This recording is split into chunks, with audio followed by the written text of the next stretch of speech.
Hey everybody, Shoebox Legends here. Thanks for joining me today for another episode. I'm excited to get to today's cards. We're going to look at, I think, some real stunners. A couple of these are cards that I have picked up with the proceeds from selling my 1958 Topps All-Star set recently in a transaction off eBay. And a couple of them are cards that I've shown in guest appearances on other YouTube channels, but I realized I never actually showed here on my own channel, and they all kind of tie together in those ways. So let's get started. Want to talk about the sale of my 58 Topps All-Star subset. As I mentioned, sold those to a private buyer off eBay in one lump sum, let all 21 cards go. And I've been slowly hunting some replacement cards with the proceeds, the first of which is this great Marilyn Monroe that I showed off in a recent video with a Joe DiMaggio card. So I just adore this one. I'm not going to go on at length about that because there is a separate video if you want to go back through the history and check that out. But yeah, that was the first card picked up. And in today's video, I have the second and third cards that I have bought with the proceeds from that sale. Now, the first of those two has a direct correlation to this card here, which I actually showed recently on Dylan's channel, Double D Vintage Baseball Cards. He was kind enough to have me on as a guest on the panel that he did on the 1990s in the hobby. And I chose this as my favorite overall 90s card. Technically, it was released much later, but it's a 1990 Topps card number 1, Nolan Ryan. It is the 1 of 1. You can see in the top left there, auto out of Topps Archives Signature Series back in 2020. So a 1990 card, autographed, stamped as a 1 of 1 by Topps, and re-released 30 years later in 2020. And I chose this as my favorite 90s card because it's arguably my favorite card of all time. I've told the story many times, but I got into the baseball card hobby in 1990, spring of 1990. And the very first packs that I opened were 1990 Topps. They gave me my love of the hobby, and they also gave me my love of Nolan Ryan as a player. So arguably my favorite card of all time is the 1990 Topps number 1, Nolan Ryan. And in addition to that 1 of 1 that you see, that autograph, I picked up another version of the card, again with some of the proceeds from that 58 Topps sale, that I really should have had, and I can't believe it took me this long to get it. It is the Topps Tiffany Nolan Ryan in a PSA Fine 9 from 1990. I'm sure all of you watching this, or most of you, are aware of what these were, but they were glossy, kind of like high-end versions of the Topps flagship cards released as factory sets with much brighter card backs. And they came out, I believe, between the years 1984 and 1991. If I'm not mistaken. So this is one of a few Nolan Ryans that are out there. Never really gave these cards their due growing up as a kid and even as an adult collector over the last 15 years. But I have definitely been influenced by a couple of people on YouTube here to pick up this particular card. And those would be Sammy at SFI Sports Cards, who talks at length about Topps Tiffany quite a bit and has an impressive collection of Topps Tiffany singles. And also my buddy Adam over at Vintage Sanctuary, who recently did a video showing his completed run of Nolan Ryan Topps Tiffany cards from 84 through 91, which was an awesome video. And it was honestly that video and Sammy's mentioning of these quite frequently that kind of caused me to come around and on these and realize I really should add, at the very least, the 1990 Topps number 1 card to my collection. So just a card that I could never have too many versions of, being a childhood favorite. You know, I have the base card in a PSA 9, and I have the PSA DNA Auto version in a PSA 9 as well. And it's pretty cool to be able to add the Topps Tiffany in a matching 9 to that little collection of 90 Topps number 1 Nolan Ryan. So those look pretty good side by side. Really happy to have landed that. And who knows, I could see myself potentially grabbing other Nolan Ryans in the future, but for now, I think that's probably the only Tiffany card that I'll pick up with these funds that I have available from the sale. And then I have the third card from the sale to get to as well, after the Monroe and the Tiffany Ryan. And that one I've also got kind of a side card that's linked to it.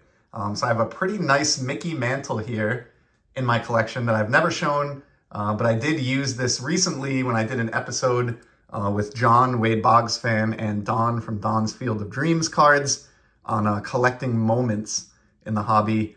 The 1956 Topps Mickey Mantle, just a very iconic and awesome card. Wanted to kind of give it its moment in the sun on my own channel as well.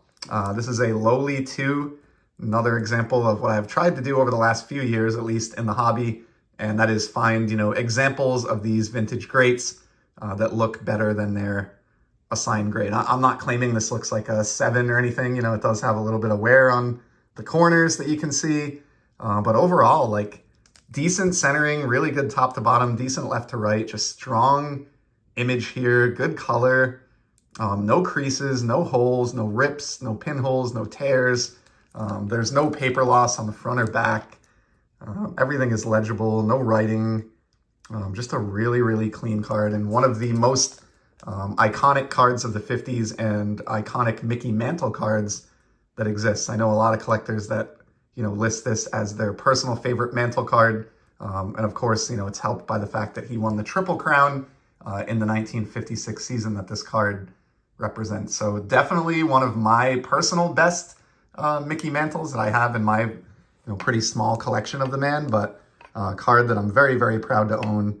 And it's a perfect one to link into this video, even though I've owned it for quite a while, because it ties to the third pickup that I made from the 58 All-Star sale, and that is, ironically, the 58 All-Star Mickey Mantle. That's right, you didn't hear that wrong or see this incorrectly. I sold my 58 Topps All-Star set, and then I bought back, with some of the funds, a 58 Topps All-Star Mickey Mantle. Why would I do that? I think I mentioned this in the video where I went over the sale. It was really the one card that I was kind of sad to see go out of those 21 that were in this set. They were all PSA 6, the copies that I sold, but honestly, I think this 5.5 from SGC, at least for what I look for in attributes on vintage cards, to me is a better fit for my collection than that PSA 6, which was a little fuzzy in the photo and a little bit off center as well for a 6. And this is a gorgeous copy here. The centering is just money. I've talked about this ad nauseum, so I'll try to keep it brief, but I just love these inaugural All-Star cards from 58. It's the reason I built the set to begin with. And while I'm not a set collector anymore, and I don't envision myself, recollecting all 21 of those cards that I sold, I did kind of make a deal to myself in my mind that if I was going to proceed with the sale, I would hold myself to using a portion of the funds to pick up a Mickey Mantle back into my collection. And so I'm really pleased with how this turned out. Here's a look at the back. It's a little bit OC on the back, which doesn't bother me in the least. I really care about centering more on the front, card fronts, but yeah, perfect fit. This, unlike the one that I got rid of, is for me and what I look for in vintage, a copy that I will never need to upgrade or sell. I'm really happy to have it back in my hands again, and a copy that I'm even more pleased with than before. So I basically look at it as though I, upgraded my 58 Topps All-Star Mantle, and I sold the other 21 cards that were part of that subset.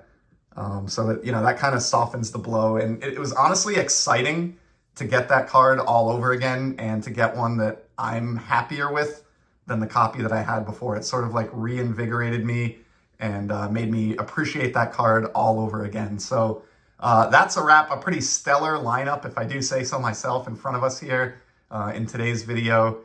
Mainly wanted to get to that Tiffany Nolan Ryan and the 58 Topps All-Star Mickey Mantle, which are cards 2 and 3 from the proceeds of that 58 sale. So you can kind of see how things are shaping up in terms of what I gave up and what I'm buying back. But certainly those 3 cards only cost me a small fraction overall of what I hauled in from the sale. So I actually do have some more awesome cardboard coming soon, including a couple of cards for my 50 for 2023 project that I funded using those proceeds. So more on that in the very near future. For today, we're going to leave it at 10 minutes, call this video here, Really appreciate you stopping by to tune in and check these out. And I will certainly be back in the very near future with some more sports card content. Till then, keep enjoying the hobby, everybody.